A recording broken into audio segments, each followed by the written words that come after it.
morning to all of you. Welcome to the online sessions of Naipunnya Academy. Today, on the basis of the request of many of our students, we will be dealing with a new area, perhaps a very important area from the mains point of view, perhaps the whole paper of civil service mains itself, which is also relevant for KAS, but of course in an indirect manner, and that is nothing other than civil service ethics. When we take civil service examination, especially civil service mains examination, one entire paper has been dedicated from or for ethics part, and ethics is considered to be an important domain or a crucial domain with regard to the civil service examination. This process has happened as a part of the syllabus revision of the examination that happened right from 2014, and gradually there was an overhaul of the mains examination and the current pattern of mains examination has been introduced. You know very well that what is the nature of the current pattern of civil service mains examination. You have a GS1 paper, you have a GS2 paper, you have a GS3 paper and a GS4 paper with your regular optional paper. There were two optional papers before, but currently you have only one optional paper, which has of course paper 1 and paper 2. You have an essay paper, and then you have your English paper and your regional language paper, which are not taken for the final scoring, but which are to be cleared in a compulsory manner, which are to be written in a compulsory manner, except those candidates who are being exempted from writing them. This is the general structure of the mains examination, and out of this general structure, ethics is considered to be a very crucial paper. Why ethics paper has been introduced into civil service examination? Many of my friends, many of my colleagues, many academicians used to ask me a question: what is the need of this paper? Probably. Or why do you require an ethics paper for civil service examination, since already the ethics of a candidate is tested at different levels, and probably civil service ethics cannot be tested in an easy manner? My answer was very simple. Here actually, this paper is very crucial or very important in such a way that over a period of time, the nature of civil services, the demand of civil services has been changing. And previously you needed a competitive candidate, you required a candidate who had a competitive edge. But currently things have changed in such a fashion that you don't want a competitive edge alone, but you need an ethical edge. You need a person who has an ethical capability and who is definitely capable enough to make strong and ethical and powerful ethical judgments. It is in such a context that GS4 has been introduced. And today I am going to deal with GS4 exclusively, or maybe I may be doing the same in the concurrent sessions or in the continuing sessions too, of course. And today I am just introducing you into the ethics paper. Of course, we know very well that from a mains perspective, this is a purely subjective paper. I can say that this is the most subjective paper, since you have a material to study when you take GS1, which consists of world history, which consists of modern India, which consists of parts of geography and of course environment. GS2, which consists of polity and Indian constitution substantially. GS3, which is economics, and of course which is also connected with parts of economic development, economic justice, social justice, etc. But when you take GS4 exclusively, GS4 does not have a clear-cut material in your hand. To be more precise, GS4 can be considered as an area which has a high qualitative nature and which has a predominant qualitative character. It is in this context that GS4 as a paper becomes very important. And now we are trying to unveil that entire GS4 paper and to get to know how to deal with paper 4 or ethics paper. You know very well that the paper begins with a common idea or with a general idea on ethics. What is ethics? What is the nature of, or what are the determinants of ethics? And what are the major elements that are connected with common civil service ethics, which includes things like attitude, aptitude, emotional intelligence, and many other similar areas. So the entire paper has been divided into two parts. If you take a 250 mark paper, it is divided into part A, that is almost for 125 mark, which is a pure theory part where you can expect questions from all these areas, maybe from the entire question paper or from the entire syllabus in a random fashion. And there is a part 2, which is all the more an important part, which involves the application of those ethical syllabi or those ethical components that are given in this paper. Part A, of course, can be dealt by an average candidate. Part of A, of course, require a straightforward answer. I will give you an example. Say, for example, define emotional intelligence. We have an area or a module to deal with emotional intelligence. So, we'll be dealing with emotional intelligence in detail later. Define emotional intelligence. Explain the role of emotional intelligence in handling an administrative dilemma or an administrative question. This is the statement. You need to define what is emotional intelligence and you need to give with examples. There is an application part that is involved there. How to handle an administrative dilemma. You know very well what is a dilemma. Dilemma is a confusing situation where the person or the individual who is involved in that cannot take an appropriate decision because of different factors. That is a dilemma. And in ethics also, an administrator faces a dilemma and there he is supposed to use his emotional intelligence in a coherent manner. That would be a type or the nature of the A part question, which all includes. Maybe I may put another question, say for example, what is aptitude? Explain aptitude for civil services briefly. First part is you need to give a general definition of what is aptitude. That is done. Second part on the other hand is more complex because you need to link aptitude with civil services specifically and you need to say, you need to specify what is aptitude from a civil service point of view. Here again, the question is supposed to be dealt with by a candidate using his own intelligence as well as his practical experiences. Naturally, the second part of this part A, of course, deals with the practical experiences of a candidate.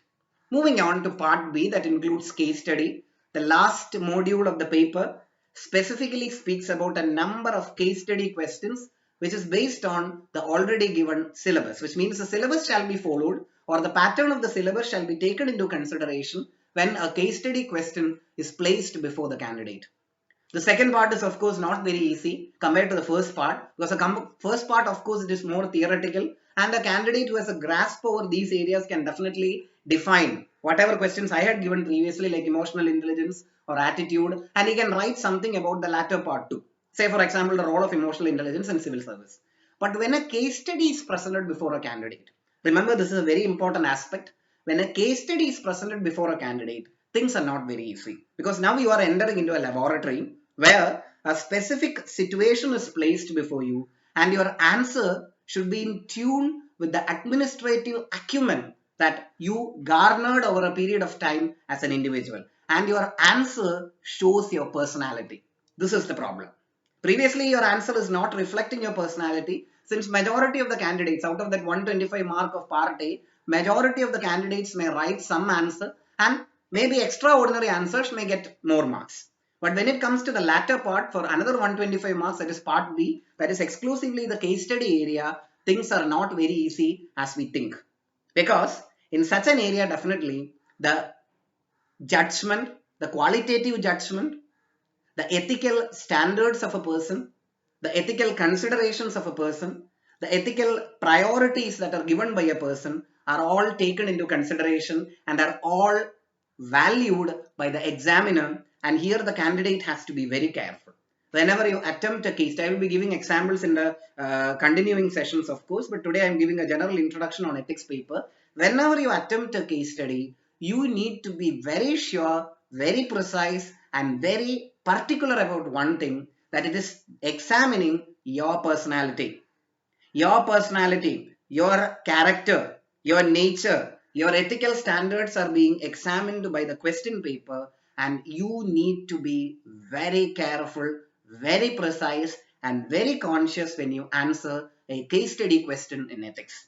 Otherwise, of course, what will happen? You may score good marks in part A. Maybe out of 125, you may be scoring something around 65 to 70, which is definitely a good score from the UPSC point of view. But when it comes to part B, the case study area, you may not be answering it really well and your score may be 40 to 45, which means you are not qualified.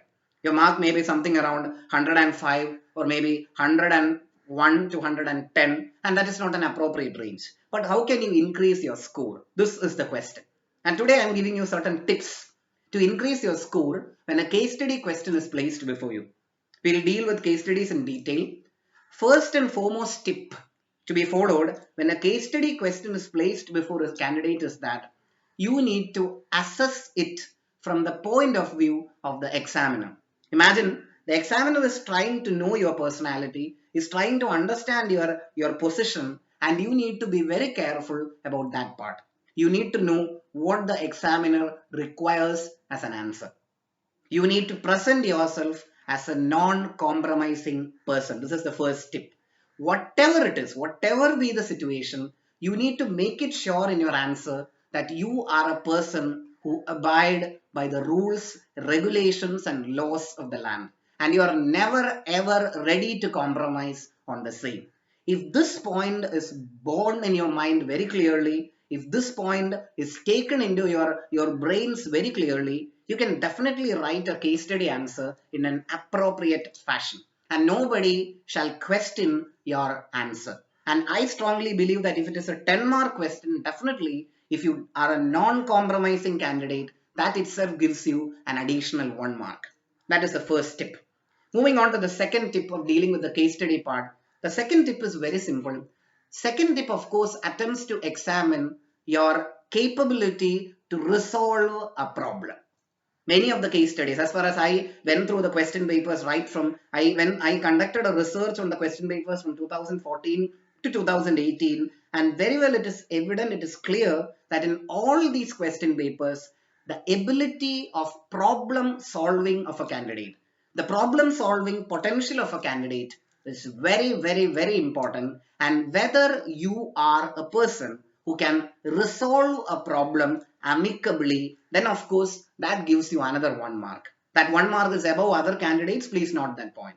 So your problem solving capability, your capacity to deal with a problem, your ability to handle a crisis is very important, because in the syllabus already emotional intelligence is given, attitude is given, administrative aptitude is given. So all these things rightly points out to the ability of a person to resolve an issue amicably. So that is the second point. Third point, of course, I think third point is all the more important.